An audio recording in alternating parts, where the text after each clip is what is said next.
సిబ్బంది లేకుంటే ఆశా వర్కర్ని అడిగినాను. ఆశా వర్కర్ అడిగితే ఆశా వర్కర్ ఏం చెప్పిందంటే, అమ్మాయి మనుషులు లేరు, ఎవరు లేరు, ఇద్దరు వీళ్ళు సిస్టర్లు ఉండరు, డాక్టర్లు లేరు, ఏం లేదు, ఎవరికి సిబ్బంది కనపడతారు, ఎట్లమ్మా నేనంటే మా ఆశా వర్కర్ ఉండి అన్న వస్తారు మేడం పక్కనే ఉంటుంది, ఫోన్ చేస్తే ఇట్లా ఫోన్ చేస్తే పాపకి స్టార్ట్ అయితే నొప్పులు స్టార్ట్ అయితే ఫోన్ చేస్తే పక్కన ఉంటుంది మేడం వస్తా అని చెప్పింది. ఆయన మా ఆశా వర్కర్. ఆయన మా టీని వచ్చి జాయిన్ అయిన తర్వాత ఏమైంది, ఆశా వర్కర్ వీళ్ళిద్దరు అమ్మాయి ఇటు చూడండి అంటే 3 గంటలకు అయితే 3 గంటలకు డెలివరీ అవుతా అని చెప్పింది. ఫస్ట్ 3 గంటలకు అయితే అని చెప్పి ఇంటికి పోయి ఇస్తే పోయిరారు అన్నారు. ఇంటికి పోదామా చెంగ మళ్ళీ ఇంటికి పోలే, ఇక్కడే ఉన్నాం మేము. ఇందే ఉండి 3 గంటలకు స్టార్ట్ అయినా అంటే నొప్పులు వచ్చినాయి, మామూలు నొప్పులు వస్తే వాళ్ళు లేపితే వచ్చి చూసి వాళ్ళు ఇట్లా చెకప్ చేయపోయారు నా పిల్లకి, ఇట్లా ఏం సూది అయిపోయారు, ఏమైపోయి వచ్చి చూసి మళ్ళీ ఏం లేదు అనుకుని 4 గంటలు అవుతుంది అండి. మళ్ళీ నాకు గంట గంట టైం గడిపారు, కానీ వాళ్ళ పిల్లల్ని ఇట్లా గ్లూకోజ్ నెట్టపోయి చెకప్ చేయపోయి ఏం చేయపోయి.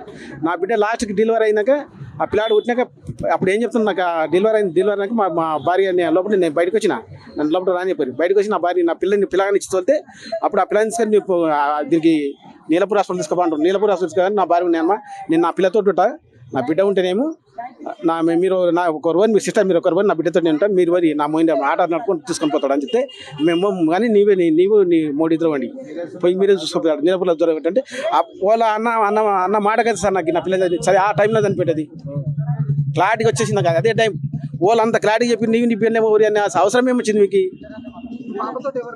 మేమిద్దరమే పాపలు పెట్టి వెళ్ళిపోయాను మేము. ఆ పిల్లలు మా ఇద్దరిని వెళ్ళిపోమన్నారు. మేము చూసుకుంటే అపోవరు అన్నప్పుడు నాకు డౌట్ వచ్చింది, మనం ఇద్దరం వస్తే పక్షులాగా మనం ఇద్దరం అయితే మా అంత బలగం పెట్టుకొని నేను నా బిడ్డను విడిచిపెట్టి వస్తే అక్కడ పిల్లలు విడిచిపెడితే మీకు ఇప్పుడు ఏమన్నా అని చెప్పి బీపీ హాస్పిటల్ చేంజ్ చేసిన. బీపీ హాస్పిటల్ చేంజ్ చేయడానికి చెకప్లు అంతా అవుతుంటే ఫోన్ చేసినాం. బీపీ హాస్పిటల్లో ఒక రోజుకి 20,000 అన్నారు.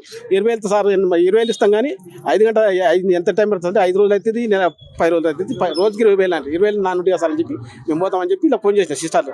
ఫోన్ చేసి అమ్మ మేము వస్తున్నాం హాస్పిటల్ కడుతుంది, మీరు ఎందుకు వస్తారు, అంబులెన్స్ వస్తుంది పోండి, అంబులెన్స్ వస్తుంది. అంబులెన్స్ అంతా 20 నిమిషాల ముందు అంబులెన్స్ అప్పుడు వస్తుంది సార్. అంబులెన్స్ మా ఆటో అంబులెన్స్ పంపినాము, మేము ఆ ప్లాన్ తీసుకొని పోతాం. అంబులెన్స్ వచ్చలేదు ఇక్కడికి మేము అడిగినప్పుడు, మేము ఆడుకోవటే వాళ్ళకి అంబులెన్స్ వస్తుంది ఏమన్నా